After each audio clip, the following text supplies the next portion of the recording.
Marvel ने हमें अभी तक बहुत सारे पावरफुल कैरेक्टर से इंट्रोड्यूस करा चुका है। फिर चाहे हम बात करें डोरमामू, सर्टन एंड थैनोस जैसे सुपर विलेंस की, या फिर Thor, Hulk and doctor strange जैसे सुपर हीरोज की, ये सभी कैरेक्टर हमें बहुत पावरफुल लगे। पर मार्वल कॉमिक्स में ऐसे कैरेक्टर्स मौजूद हैं जिन्हें अभी तक एमसीयू में नहीं दिखाया गया है, और वो इतने ज्यादा पावरफुल है जिसके सामने ये भी कुछ नहीं है। तो मेरा नाम है काव्या और आप देख रहे हैं एमसीयू रिव्यू बाय काव्या, और आज हम देखने जा रहे हैं top 10 most powerful Marvel characters. तो चैनल पे नए हैं तो चैनल को सब्सक्राइब करें और बेल आइकन को ऑल पे सेट कर दे ताकि हमारी वीडियो की अपडेट आप तक पहुंच सके। Number 10, Wonder Man. वंडरमैन पहले एक ह्यूमन होता है जिसका नाम सैमन था। सैमन टोनी स्टार्क से बहुत नफरत करता था, जिसके लिए वो कुछ भी कर सकता है, और टोनी से बदला लेने के लिए सैमन अपने बॉडी में एक एक्सपेरिमेंट कराता है। जिमो आयोनिक एनर्जी का यूज करके उसे बहुत ही ज्यादा पावरफुल बना देता है, और इसका नाम पड़ता है वंडरमैन। वंडरमैन की स्ट्रेंथ कॉमिक में थॉर एंड सेंट्री से की गई है। इसके अलावा वंडरमैन के पास है super human speed, agility, reflexes, unlimited stamina and ionic energy की वजह से वंडरमैन किसी भी इंजरी को बहुत ही जल्दी हील कर सकता है। इसके साथ वंडरमैन किसी भी जगह बहुत इजीली टेलीपोर्ट हो सकता है। नंबर 9, एनहाइलस। एनहाइलस नेगेटिव जोन का रूलर है जिसके पास कॉमिक कंट्रोल रॉड है। थैनेंस नाम का एक एलियन ग्रुप जिसका सिर्फ आर्थस नाम के एक प्लेनेट पे क्रैश हो जाता है, एंड क्रैश होने से पहले वहाँ के को मेंबर्स सीड को रिलीज कर देते हैं, और इन्हीं सीड में से एक क्रिएचर पैदा होता है, और वो क्रिएचर उस शिप के सभी इंटेलिजेंस एंड डेटाबेस को अपने अंदर ट्रांसफॉर्म कर लेता है, और कॉमिक रॉड को हासिल करने के बाद वो नेगेटिव जोन का रूलर बन जाता है, जो कि एनहाइलस के नाम से जाना जाता है। एनहाइलस का कॉस्मिक रॉड इतना ज्यादा पावरफुल है कि एनर्जी एंड मैटर दोनों को मैनिपुलेट कर सकता है। Number 8, Galactus. गैलेक्टस मार्वल के पावरफुल कैरेक्टर में से एक है। गैलेक्टस एक कॉस्मिक आइडेंटिटी है जो प्लैनेट्स को खाकर अपनी भूख मिटाता है, एंड गैलेक्टस की पावर भी डिपेंड करती है प्लैनेट के ऊपर। वो जितना ज्यादा प्लैनेट को कंज्यूम करेगा उसकी पावर उतनी ही ज्यादा बढ़ती जाएगी। गैलेक्टस एक एनर्जी बॉल की तरह है जो बहुत सारी एनर्जी को स्टोर रखता है। बात करें इसके पावर्स की तो ये अपने पावर की वजह से नियर इमोर्टल है। गैलेक्टस पावरफुल एनर्जी ब्लास्ट कर सकता है, लाइट फोर्स को एब्जॉर्ब कर सकता है, खुद को कहीं भी टेलीपोर्ट कर सकता है, मैटर को मैनिपुलेट कर सकता है, टेलीपैथी कर सकता है, एंड कॉस्मिक एनर्जी ब्लास्ट भी कर सकता है। Number 7, blue Marvel. Blue Marvel Marvel के मोस्ट पावरफुल सुपर हीरो में से एक है। ब्लू मार्वल पहले एक ह्यूमन होता है जिसका नाम एडम ब्रेशर था, पर नेगेटिव जोन के एंटी मैटर को स्टोर करने के चक्कर में उसका रिएक्टर ब्लास्ट हो जाता है, और उस ब्लास्ट से एडम के आसपास के सभी लोग मारे जाते हैं सिवाय एडम के, एंड इस इंसिडेंट के बाद से ही एडम के अंदर सुपर पावर आ जाती है और वो बन जाता है blue Marvel. Blue Marvel anti matter के एनर्जी को एब्जॉर्ब कर सकता है और उससे अपने पावर को इजिली इंक्रीज कर सकता है। Blue Marvel extremely powerful character है और उसके पावर का सोर्स भी ये एनर्जी ही है। Blue Marvel force field create कर सकता है, 100 टन्स के वेट को इजिली लिफ्ट कर सकता है, एनर्जी मैनिपुलेशन कर सकता है, टेलीकाइनेसिस कर सकता है, और साथ ही एनर्जी ब्लास्ट भी कर सकता है। नंबर 6,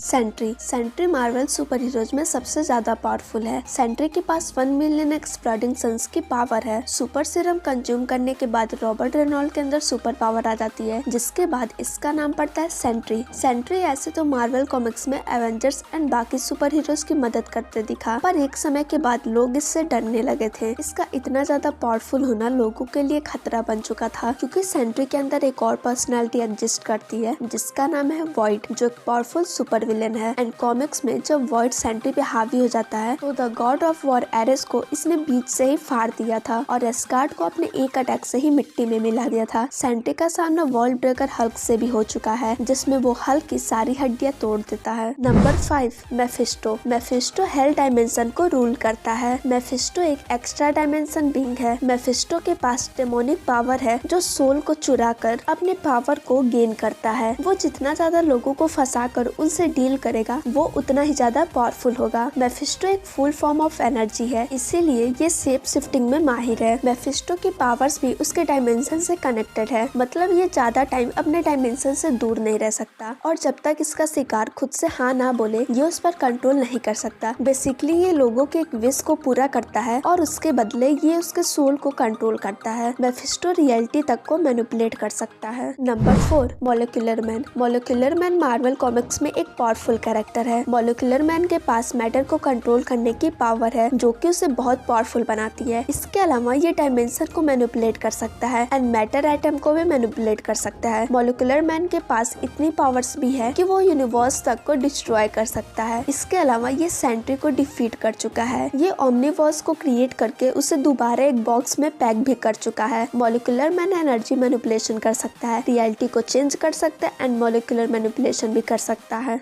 3. साइटोरैक। साइटोरैक एक एक्स्ट्रा डायमेंशन बीइंग है जो कि मार्वल कॉमिक्स में बहुत ज्यादा पावरफुल है। साइटोरैक ने ही जगरनॉट क्रिम्सन जेम की क्रिएशन की है। जगरनॉट का पावर सोर्स भी साइटोरैक ही है और डॉक्टर स्ट्रेंज भी साइटोरैक के काफी सारे स्पेल्स का यूज करते हैं। साइटोरैक को काफी टाइम पहले अर्थ पे वर्शिप किया जाता था पर इवेंचुअली इसे बैनिश कर दिया गया क्रिम्सन कॉस्मोस के अंदर। बात करें इसके कुछ पावर्स की तो ये अपने डायमेंशन के अंदर रियलिटी को इजिली चेंज कर सकता है, मैजिक को मैनिपुलेट कर सकता है, हेल्प फायर मैनिपुलेशन परफॉर्म कर सकता है और साथ ही एनर्जी को कहीं पे भी मैनिपुलेट कर सकता है। और एक बार तो फियर लॉर्ड से पूरे यूनिवर्स को डिस्ट्रॉय करने वाला था। नंबर 2. बियॉन्डर। तो बियॉन्डर एक ओमनीपोटेंट, ओमनीसेंट, ओमनीप्रेजेंट बीइंग है जो कि मार्वल यूनिवर्स का सेकंड मोस्ट पावरफुल बीइंग है। बियॉन्डर को लगता था कि एग्जिस्टेंस में वही अकेला है, पर जब उसे दूसरे वर्ल्ड के बारे में पता चला तो उसने अपने एनर्जी को स्टोर करके एक फिजिकल बॉडी तैयार की जिसे हम बियॉन्डर कहते हैं। बियॉन्डर इतना ज्यादा पावरफुल है कि इसने गैलेक्सी एंड मल्टीवर्स को डिस्ट्रॉय करके एक वॉर वर्ल्ड बना दिया एंड सारे सुपर हीरोज को आपस में ही लड़वा दिया था। अपने पावर को शो करते हुए बियॉन्डर ने एक बार कहा था कि तुम्हारी पूरी क्रिएशन और इसकी हर एक एग्जिस्टेंस मेरे एक इमेजिनेशन के बराबर है। तुम्हारी रियलिटी और मेरी इमेजिनेशन एक है और शायद ये भी हो सकता है कि तुम्हारे मल्टीवर्स को मैंने ही बनाया हो, वो भी अनजाने में। मतलब बियॉन्डर इतना पावरफुल है कि ये अपने एक सोच से ही कुछ भी कर सकता है, यूनिवर्स भी क्रिएट कर सकता है। इसके अलावा बियॉन्डर रियलिटी को मैनिपुलेट कर सकता है, अपने अकॉर्डिंग रीडिजाइन कर सकता है एंड मल्टीवर्स में कभी भी टेलीपोर्ट हो सकता है। और एक बार लिविंग ट्रिब्यूनल जब इसे रोकने आता है तो ये उसे भी मार देता है। नंबर 1. One above all. तो वन अबव ऑल मार्वल के सबसे पावरफुल कैरेक्टर हैं, इसीलिए इनकी शक्तियां भी लिमिटलेस हैं। पर इतना पावरफुल होने के बाद भी इनकी कहानियां एक रहस्य बनी रही हैं, एक ऐसा रहस्य जो अनंत काल से घिरी रही है, जिसके ओरिजिन के बारे में मार्वल कॉमिक्स के पन्नों में भी नहीं है। जैसे हमारे रियल वर्ल्ड में हम सब भगवान के अधीन है, वैसे ये पूरा मार्वल वन अबव ऑल के अधीन है। वन अबव ऑल सबसे ऊपर है। वन अबव ऑल एक ओमनीपोटेंट, ओमनीसेंट और ओमनीप्रेजेंट है, यानी कि वो सबसे पावरफुल है और वो हर जगह प्रेजेंट है। वन अबव ऑल पूरे मल्टीवर्स को कंट्रोल करते हैं और ये टाइम और स्पेस से भी परे हैं। एक बार डॉक्टर स्ट्रेंज इशू नंबर 13 में डॉक्टर स्ट्रेंज एटर्निटी से पूछते हैं कि क्या तुम गॉड हो, तो एटर्निटी बोलता है कि वो सिर्फ एक वर्जन है खुद का जो सिर्फ इस यूनिवर्स और रियलिटी में एग्जिस्ट करता है और मल्टीवर्स में तो मेरी तरह अदर एटर्निटी भी एग्जिस्ट करते हैं, मगर गॉड तो सिर्फ एक ही है जो कि सभी रियलिटी एंड मल्टीवर्स पे राज करता है। इसके अलावा भी मार्वल कॉमिक्स के अंदर वन अबव ऑल और कई बार अपीयर हो चुके हैं, जहां अपने हर एक अपीयरेंस में वन अबव ऑल अलग अलग कैरेक्टर से मिल चुके हैं, जैसे डॉक्टर स्ट्रेंज, फैंटास्टिक फोर और स्पाइडरमैन। तो ये थी हमारी top 10 most powerful Marvel characters. तो अगर आपको वीडियो अच्छी लगी हो तो इसे लाइक करना ना भूले। मिलते हैं नेक्स्ट वीडियो में।